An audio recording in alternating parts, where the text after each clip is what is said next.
Fala pessoal, tudo bem com vocês? Se liga, lesão grave no Inter, Cauli renovando com o Bahia, Luiz Henrique no Fla, Terãs no Fluminense chegando ao Rio de Janeiro e o André super valorizado, vou te contar tudo. Chega mais, eu sou o Chico Garcia, inscreva-se no canal e vamos juntos!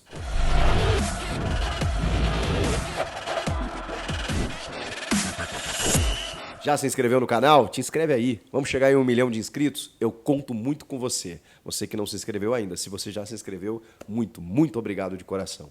Vamos atualizar algumas das informações mais importantes desse domingo, do final de semana. O Inter, pelo Campeonato Gaúcho, vou começar por aí, venceu o Avenida na estreia da temporada, né? Colocou um ataque com Lucas Alário e Ener Valencia. Vejam só, o Inter muito forte na temporada. E quem marcou o gol foi o ponta Wanderson, né? Marcando o gol da vitória contra o Avenida de Santa Cruz. Mas a grande nota triste do jogo foi por conta da lesão do goleiro Ivan. O Ivan, ex-Ponte Preta, ex-Corinthians, ex-Zenit da Rússia, ex-Vasco da Gama e que foi adquirido pelo Inter para ser um reserva do Sérgio Rocher, que ainda está se recuperando, nem estava à disposição. E o Ivan começou a temporada como titular e acabou tendo uma grave lesão de ligamento, que vai tirá-lo dos gramados por cerca de 8 meses. Mesmo que o Inter não forneça, né, o prazo de recuperação, a gente sabe que esse tipo de lesão deixa o atleta parado todo esse tempo. A gente está falando de praticamente toda a temporada. Uma pena porque o Ivan, que é um goleiro que, enfim, desde que sai da Ponte, ele tenta se firmar, ele vai ao Corinthians para ser um reserva imediato do Cássio, não consegue. Depois ele é vendido, envolvido, né, na negociação com o Zenit na troca pelo Yuri Alberto. Aí vai parar no Vasco da Gama, emprestado pelo Corinthians, quando ele retorna. E depois, aí sim, acaba sendo negociado com o Inter com uma tendência, uma expectativa de jogar mais, exatamente porque o Rocher vai frequentar bastante a seleção uruguaia durante a temporada. E não é o que acontece, porque ele já lesiona no primeiro jogo, tem uma disputa com o Vitão ali, ele acaba machucando o joelho, o próprio Eduardo Cudê já tinha dito que a situação não era tão simples, ele sai no intervalo dando vaga para o Antony. O Rocher não estava, o Kehler, o Inter está tentando negociar e o Antony acaba entrando no segundo tempo. Toda a recuperação, toda a sorte aí para o goleiro Ivan, para que ele possa se recuperar no Inter, enfim, e dar sequência na sua carreira. O Bahia estendeu o contrato de Cauli. O Cauli, que foi um dos destaques, especialmente na reta final da temporada, jogando pelo Bahia. O Bahia escapa do rebaixamento. O Cauli foi observado por várias equipes, foi tentado por várias equipes, entre elas o Palmeiras.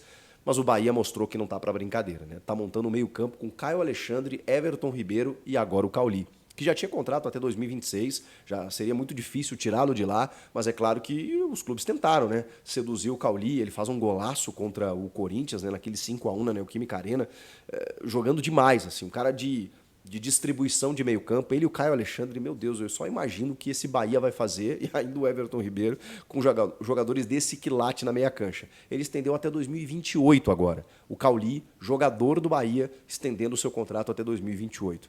Que time está montando o Bahia sob o comando do Rogério Ceni?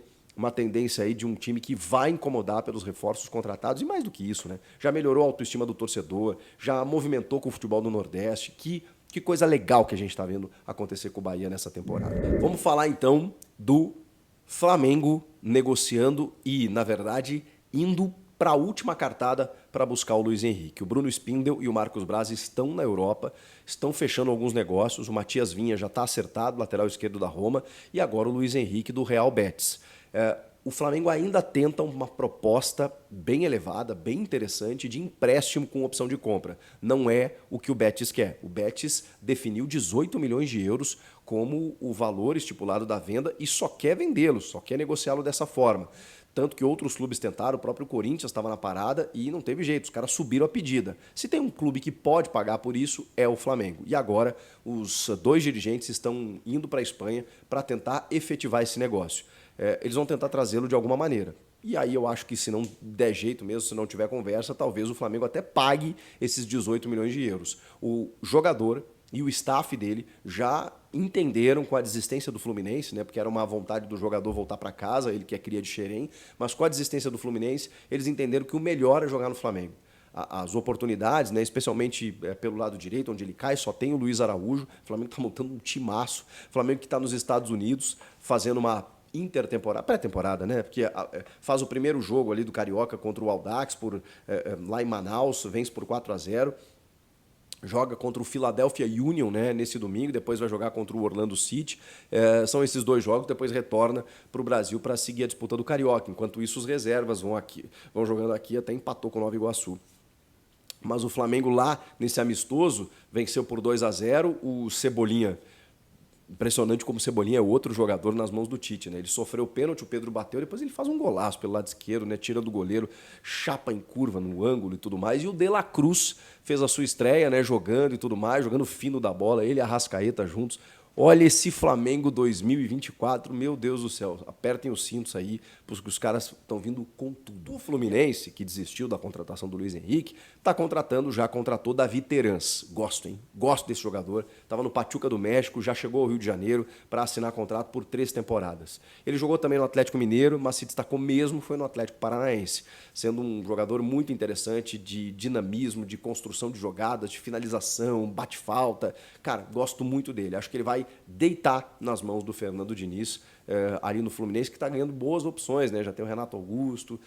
E aí, falando no Fluminense, pode ter uma saída que é a do caso do André, né? Já teve a do Nino e pode ter o André, porque o André está simplesmente assediadíssimo no mercado europeu. A gente já tinha dado a informação de um jornalista italiano, né, o Ben Jacobs, que tinha falado de uma sinalização de uma proposta do Fulham na Inglaterra de 30 milhões de libras pelo André. Um negócio absurdo, assim, gente.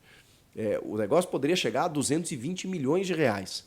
Pois bem, agora o AS da Espanha noticiou que o Atlético de Madrid tem interesse. Não chegou a fazer proposta ainda, fez uma sondagem, mas sabe que o Fluminense, até por conta desses valores, ele está pretendendo receber de 35 a 40 milhões de euros. Né? Aí muda a moeda, né? A Libra é um pouco mais cara, e aí esses valores meio que se equivalem aí, né? 35 a 40 milhões de euros. Se o Atlético de Madrid pagar isso pelo André, vai um abraço, né? Não tem muito o que fazer. Mas é impressionante como ele se valorizou com o título da Libertadores, convocações recentes para a seleção, e o Fluminense pode perder um dos seus principais jogadores. Vamos aguardar. O que vocês acharam dessas notícias todas aí? Comentem aqui e inscrevam-se no canal. Estou aguardando a sua inscrição. Obrigado pela audiência. Eu volto na próxima. Tchau!